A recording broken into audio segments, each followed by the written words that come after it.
par rapport justement à cette question liée à ce préavis de grève annoncé par le mouvement syndical? Mais écoutez, vous savez, il y a une chose qui reste claire d'abord, ne pas reconnaître le travail du mouvement syndical en Guinée de l'indépendance à nos jours, ce serait une façon de piétiner en quelque sorte l'histoire de notre pays.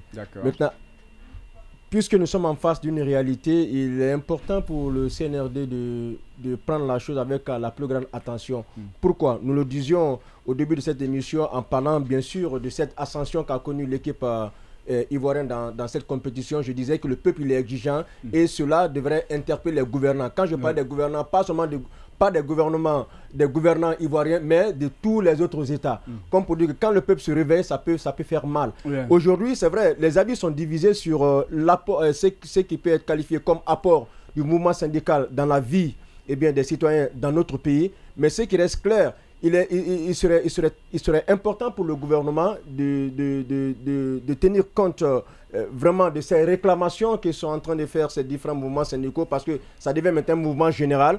Et les différents points de revendication, la libération du camarade Pendessa et le retour sur le bouquet canal des médias qui l'arrêt des brouillages des ondes. Voilà, le brouillage des ondes, ainsi de suite. Je pense que tous ces aspects sont importants. Pourquoi? Parce que derrière chaque travailleur dans un média se cache une famille qui nourrit. Mais pour terminer, il était judicieux pour le mouvement syndical de se réveiller un peu plus tôt.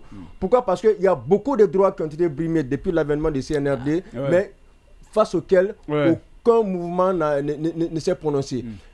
Dans les entreprises, par exemple, moi je connais une entreprise agricole, après l'avènement du CNRD, tout ce qui était en CDD, mais on les a remerciés. Mais c'est une boîte que je connais très bien, et derrière chaque travailleur qui avait été abandonné, mais je cachais au moins 3 personnes qui nourrissaient. Et ça, c'est le cas de cette entreprise agricole que je connais. Il y en a beaucoup dans ce pays-là où ces genres de situations se sont passées. Beaucoup d'emplois ont été détruits. Voilà, beaucoup d'emplois ont été détruits.